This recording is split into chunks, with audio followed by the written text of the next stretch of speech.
آج ایک اور چیز کی ہمیں ضرورت ہے، تقرب الہی کی۔ کس کی؟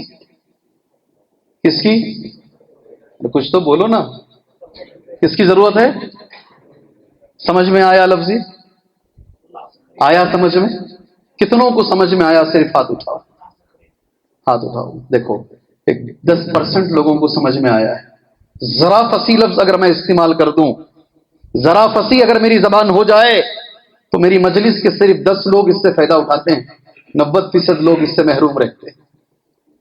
جی ہاں، ذرا اگر میری زبان فصیح ہو جائے، تقرب الہی، بندہ اللہ کے قریب ہو۔ اللہ اکبر! کون نہیں چاہتا؟ کون نہیں؟ کیا کیا نہیں کرتے ہیں لوگ اس کے لیے۔ اللہ کے قریب ہونے کا سب سے اچھا طریقہ کیا ہے جانتے؟ صحیح بخاری کی حدیث ہے، صحیح بخاری کی حدیث ہے، اور حدیث سبحان اللہ اس طریقے سے ہے، وَمَا تَقَرَّبَ إِلَيَّ عَبْدِي بِشَيْءٍ أَحَبَّ إِلَيَّ مِمَّا افْتَرَضْتُ عَلَيْهِ۔ اتنا اچھا لفظ، کوشش کرو اس کی انشاءاللہ تعالی۔ وَمَا تَقَرَّبَ إِلَيَّ عَبْدِي بِشَيْءٍ، بخاری میں ہے حدیث۔ کوئی ایسی چیز نہیں ہے جس سے بندہ میرے قریب ہو سکتا ہے ان چیزوں کو چھوڑ کر جو میں نے فرض کیا۔ سمجھ میں آئی میری بات؟ میری بات سمجھ میں آئی؟ نہیں آئی سمجھ میں؟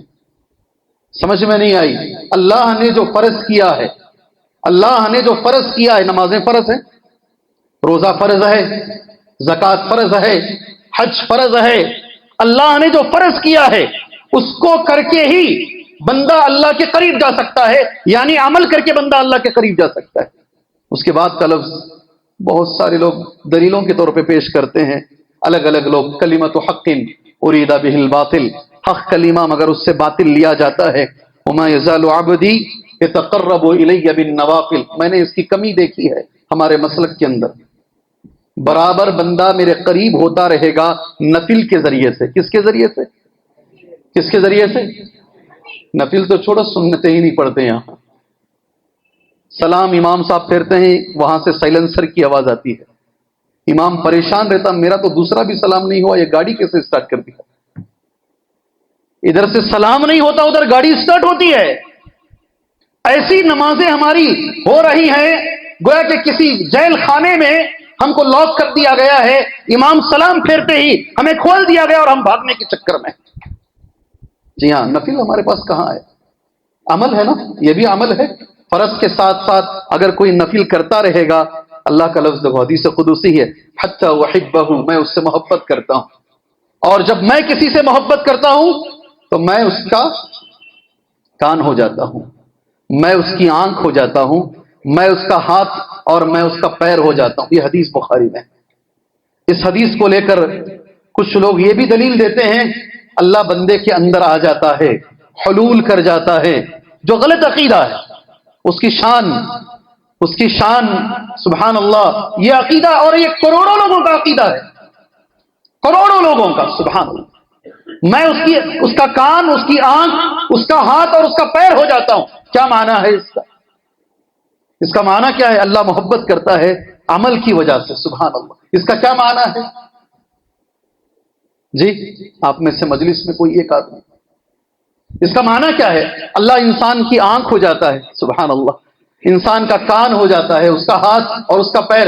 میں گزارش کرتا ہوں یہ جب تک معنی نہیں معلوم کرو نا، اللہ کی خاطر مجلس نہ چھوڑو، غلط معنی ہی لے کر جاؤ گے آپ۔ ہم مسجد عمار سے یہ حدیث لے کر آئے ہیں، جی ہاں، بخاری کی حدیث۔ کیا معنی ہے اس کا؟ جس سے وہ دیکھتا ہے تو اس کی آنکھ بن جاتا ہے، جس سے وہ کام کرتا ہے تو اس کا ہاتھ بن جاتا ہے، جس سے وہ عمل کرتا ہے تو اس کا یہ۔ سب سے پہلے میں اللہ سے دعا کرتا ہوں، آپ نے زبان کھولا اور کچھ کہا، آپ کے علم میں، عمل میں، صحت میں، اولاد میں اللہ برکت عطا فرمائے۔ وہ دو نا، بخیل مت بنو جی، اللہ ان کے علم میں، عمل میں، صحت میں، اولاد میں، زندگی میں اللہ خیر و برکت عطا فرمائے۔ جی ہاں، اس کا معنی جو علماء نے لکھا ہے، یہ جو چاروں اعضاء ہیں، آنکھ، کان، ہاتھ، پیر، اللہ ان کو وہی توفیق دیتا ہے جو اللہ چاہتا ہے۔ کبھی گناہ کرنا بھی چاہو گے تو اللہ پھیر دے گا وہاں سے، اللہ اکبر۔ چل کر جانا بھی چاہو گے گناہوں کی طرف، وہ پیروں کو اللہ پھیر دے گا۔ حالات ایسے بنا دے گا کہ وہاں سے نکل جائیں گے آپ۔ ہاتھ سے گناہ ہونا چاہے گا، اللہ ایسے حالات بنائے گا وہ گناہ نہیں ہوگا۔ توفیق اللہ دے گا. بڑی بات ہے چھوٹی بات؟ بڑی بات ہے چھوٹی بات ہے؟ فرض کے ساتھ ساتھ اگر نفل کی کوئی پابندی کرتا ہے اللہ اس کی زندگی میں یہ چیزیں عطا فرمائے گا. سبحان اللہ.